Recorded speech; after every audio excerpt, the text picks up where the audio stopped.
Prepárate como María. El Señor esté con vosotros. Lectura del Santo Evangelio según San Lucas. Gloria a ti, Señor. A Isabel se le cumplió el tiempo del parto y dio a luz un hijo. Se enteraron sus vecinos y parientes de que el Señor le había hecho una gran misericordia y se alegraban con ella. A los 8 días vinieron a circuncidar al niño y querían llamarlo Zacarías como su padre. Pero la madre intervino diciendo: no, se va a llamar Juan. Y le dijeron: ninguno de tus parientes se llama así. Entonces preguntaban por señas al padre cómo quería que se llamase. Él pidió una tablilla y escribió: Juan es su nombre. Y todos se quedaron maravillados. Inmediatamente se le soltó la boca y la lengua y empezó a hablar bendiciendo a Dios. Los vecinos quedaron sobrecogidos y se comentaban todos estos hechos por toda la montaña de Judea.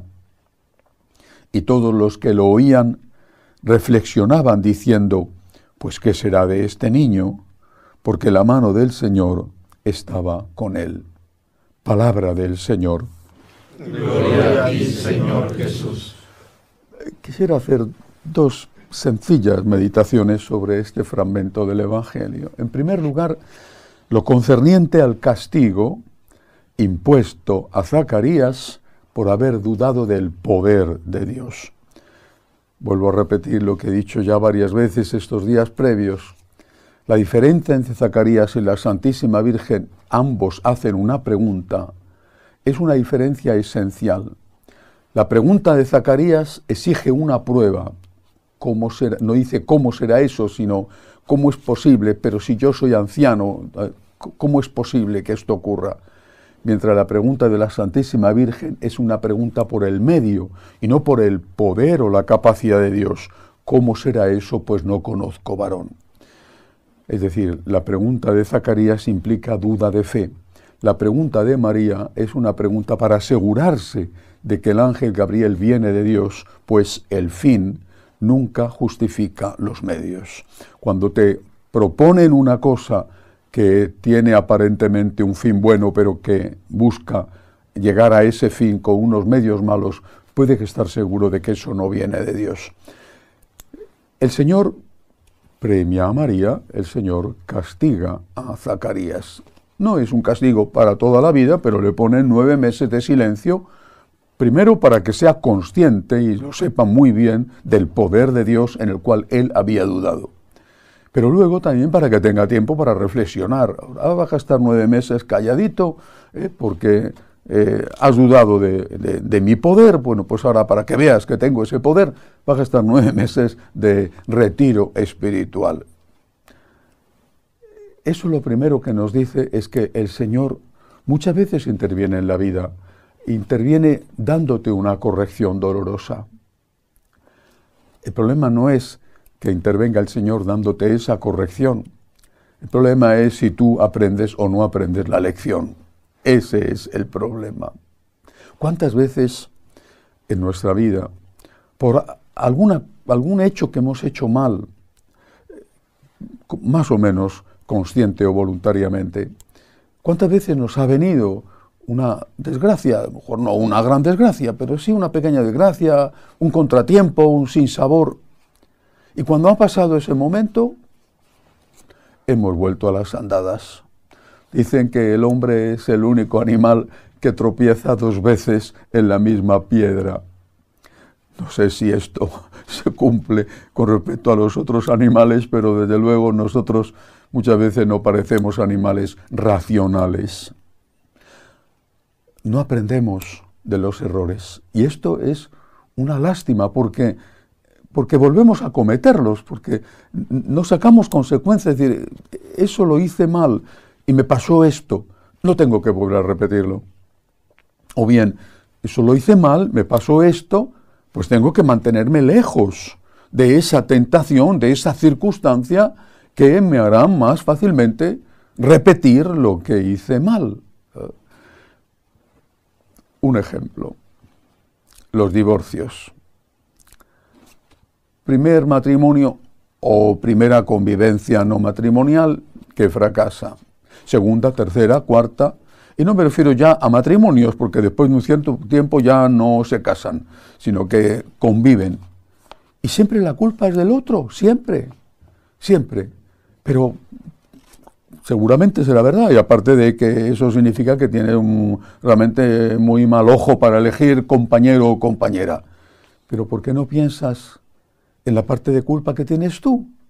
Porque si no te das cuenta de la parte de responsabilidad que tienes, vas a volver a cometer el mismo error de forma indefinida.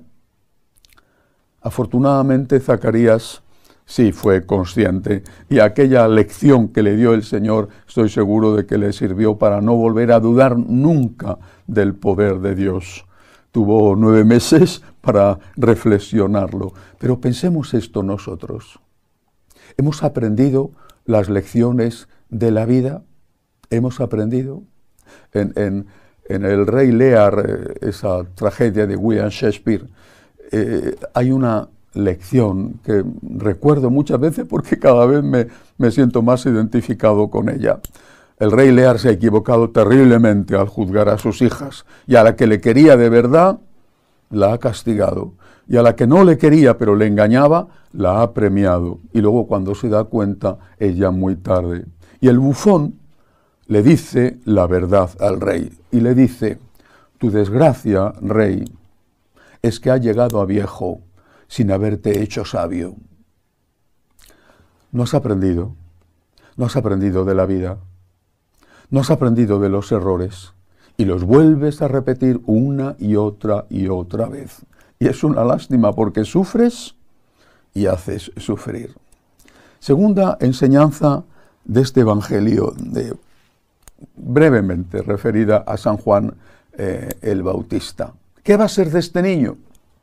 Esa es una frase que en nuestro seminario repetimos muchas veces, y que uno de nuestros seminaristas, hoy diácono, le gusta decir a los compañeros cuando llega ya la hora de su ordenación, como le llegará a él si Dios quiere dentro de poco. ¿Qué va a ser de este niño?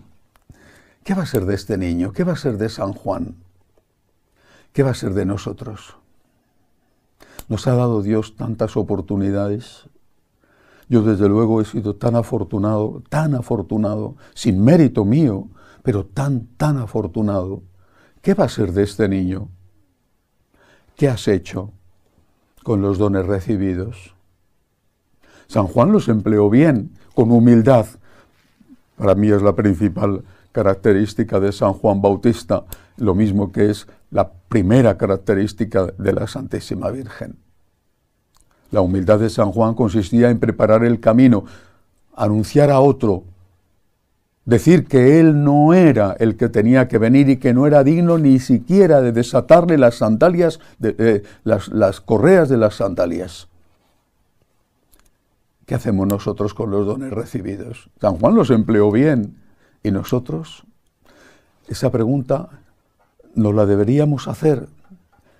¿Qué estás haciendo tú con tu vida? Pasan los años, pasa el tiempo.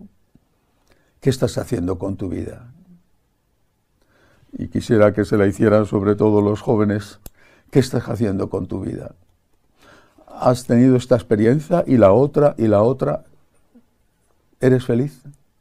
¿Siente paz por dentro? ¿Qué estás haciendo con tu vida? Antes de que sea demasiado tarde, antes de que, como me sucede de vez en cuando, que recibo correos diciendo que quieren entrar en el seminario a personas que tienen 60 y hasta 70 años, antes de que sea demasiado tarde. ¿Qué estás haciendo con tu vida? Que así sea.